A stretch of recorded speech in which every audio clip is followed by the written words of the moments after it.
Hello friends, this is Tania. Welcome back to my channel Tania talks and reaction. तो फिर मैं हाजिर हूँ एक नए वीडियो के साथ और आज के वीडियो का टाइटल है USA and Belgium target India over CAA and minority right, big test for India and United Nation. World affairs की वीडियो है। वीडियो का जो ओरिजिनल लिंक मैं डिस्क्रिप्शन बॉक्स में डाल दूंगी।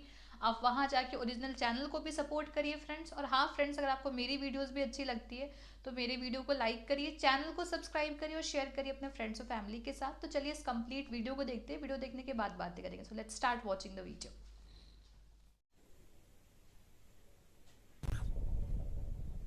नमस्कार नहीं, welcome you all to world affairs. मैं हूं प्रशांत धवन। आज के समय भारत का एक बहुत ही बड़ा टेस्ट चल रहा है यूनाइटेड नेशंस में। यहां पर आप देख पाओगे, आपको आर्टिकल दिखेगा, यूएस, बेल्जियम समेत कई कंट्रीज ने भारत से सवाल पूछने शुरू कर दिए हैं। Citizenship amendment act, minority rights, जो भारत में अल्पसंख्यक हैं उनके राइट्स को लेकर, हेट स्पीच के इशू को लेकर, बेसिकली आने वाले 1 से लेकर 2 दिन में इंडिया से बहुत से क्वेश्चन पूछे जाएंगे इन टॉपिक से रिलेटेड। और अभी के लिए इंडिया ने यहाँ पर जवाब ये दिया है कि ह्यूमन राइट्स को लेकर भारत कमिटेड है और भारत अपनी तरफ से पूरी कोशिश करेगा कि हमारी जमीन पर मानव अधिकारों का हनन ना हो। मगर भारत की एक्सप्लेनेशन देने के बाद भी United States of America, Belgium, Spain, Panama, Canada, Slovenia, इन सब ने एडवांस्ड क्वेश्चन सबमिट कर दिए हैं। और 10 तारीख जो है, मतलब कि कल का जो दिन है, कल के दिन बहुत से देश भारत को सुझाव देंगे, भारत से सवाल पूछेंगे कि जी आपके देश में इंटरनेट क्यों बंद हो गया था, फ्रीडम ऑफ स्पीच कम क्यों है, जो माइनॉरिटीज हैं उन पर अत्याचार क्या हो रहे हैं। और अगर यहाँ पे आपका क्वेश्चन है, वेट वेट वेट,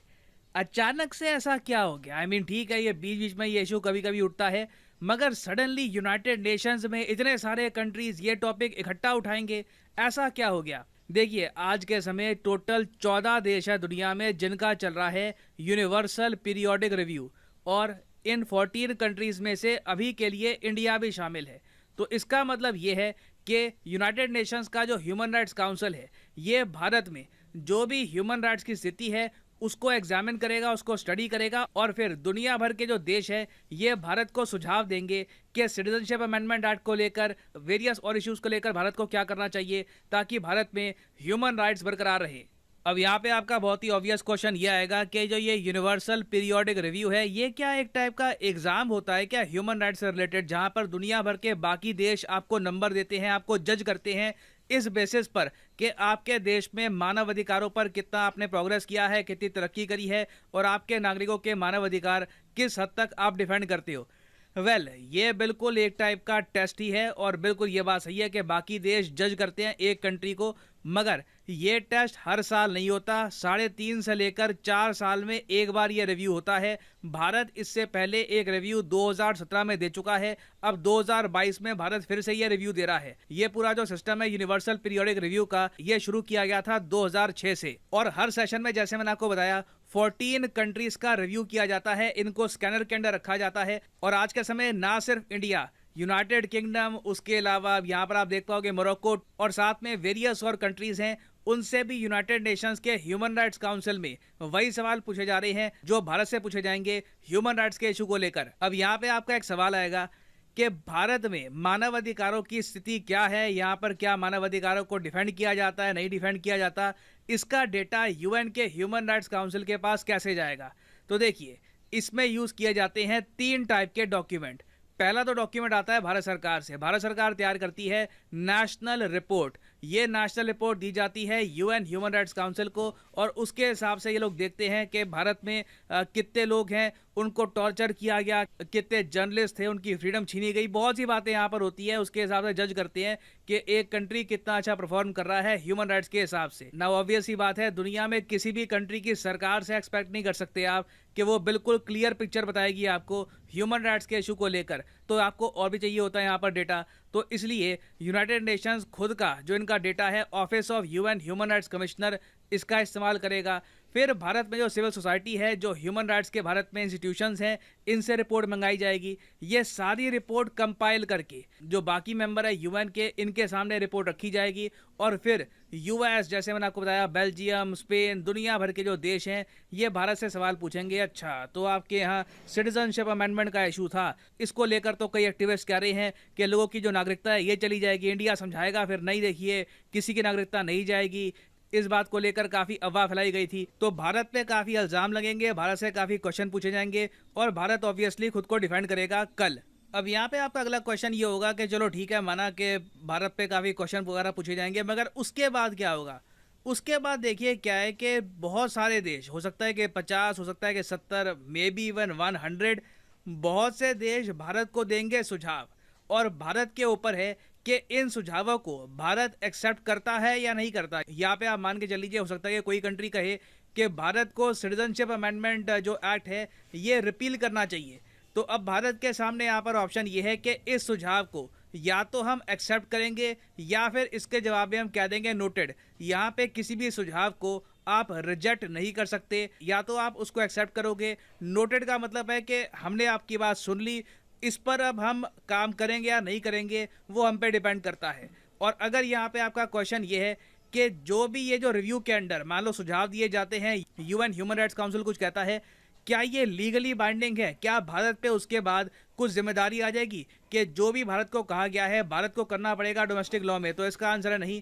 2014 में इंटरनेशनल काउंसिल ऑफ जूरिस्ट ने यह बात क्लियर कर दी थी कि किसी भी कंट्री पर कोई बंदिश नहीं है कि इस रिव्यू के बाद जो भी किसी कंट्री ने सुझाव दिए हैं या फिर ये कहा है कि आप ह्यूमन राइट्स को लेकर ये स्टेप उठाइए, ये सब उस कंट्री को फोर्सफुली कोई भी देश नहीं करवा सकता। हाँ, मगर भारत एक एंगल में थोड़ा बहुत फंस सकता है और मेरे हिसाब से अब टाइम आ चुका है कि इंडिया इस इशू पर काम करके ना अपनी आलोचना यूएन में कम भी करवाए।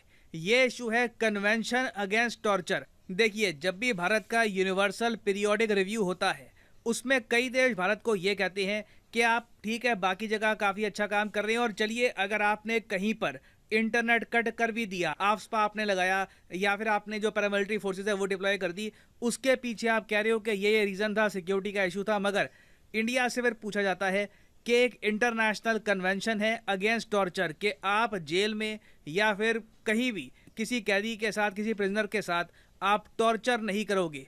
ये कन्वेंशन भारत प्रॉपरली साइन करके रेटिफाई क्यों नहीं करता? बाकी कई देश है दुनिया में जो इसको साइन करके रेटिफाई कर चुके हैं, भारत ने अभी तक इसको साइन रेटिफाई किया नहीं है। और यूएन मानता है कि टॉर्चर एक बहुत ही बड़ा हनन है मानव अधिकारों का। तो मेरे हिसाब से अब टाइम आ चुका है।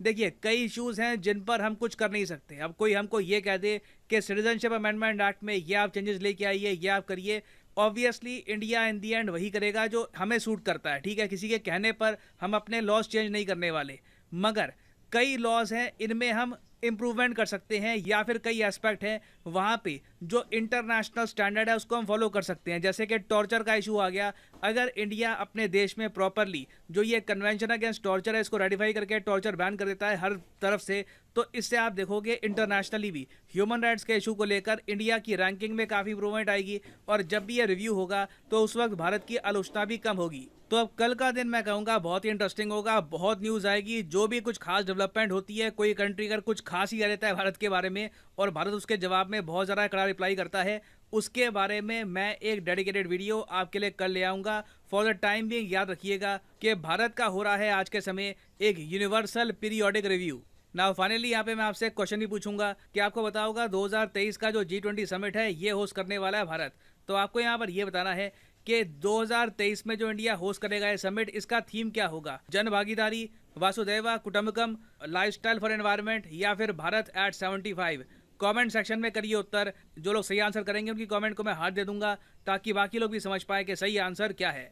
फाइनली यहाँ पर मैं ये भी ऐड कर दूं कि लाइफ में अगर आप एक बार प्रॉपरली यूपीएससी एग्जाम की तैयारी करना चाहते हैं जेन्युइन तरीके से, तो आप अनअकैडमी का स्पेशल कॉम्बो पैकेज परचेज कर सकते हैं। कमेंट सेक्शन में जाइए, यहाँ पे आपको मिलेगा लिंक इस कॉम्बो पैकेज का। नाउ इस कॉम्बो पैकेज की खास बात यह है कि आपको यहाँ पर प्रीलिम्स, मेंस और ऑप्शनल तीनों की तैयारी करने का मौका मिलता है इन अ सिंगल परचेज। ये सारे जो आप कोर्सेज हैं अलग अलग परचेज करोगे तो 10 to 15,000 रुपीज़ आपको एक्स्ट्रा पे करने होंगे। तो कॉम्बो में वैसे ही आपकी सेविंग होती है। तो अगर मान लीजिए अभी आपका प्लान है कि आप 2-3 साल में आराम से यूपीएससी के एग्जाम का एक प्रॉपर अटेम्प्ट देंगे, तो जो 36 महीने का कोर्स है ये आप कर सकते हैं परचेज। मगर जो प्राइसेस यहाँ पर लिखे हैं कभी भी पे मत कर देना। सिंपली यहाँ पर कोड यूज करो PD10 और प्राइसेस गिरना स्टार्ट हो जाएंगे। The prices will start falling. सिर्फ 3,000 रुपये में यूपीएससी ऑप्शनल, प्रीलिम्स, मेंस तीनों की तैयारी आप कर सकते हैं with Unacademy. So use the code PD10 and save money. So इसी नोट के साथ ये है वीडियो कांत। Thank you for listening and as always God bless you all.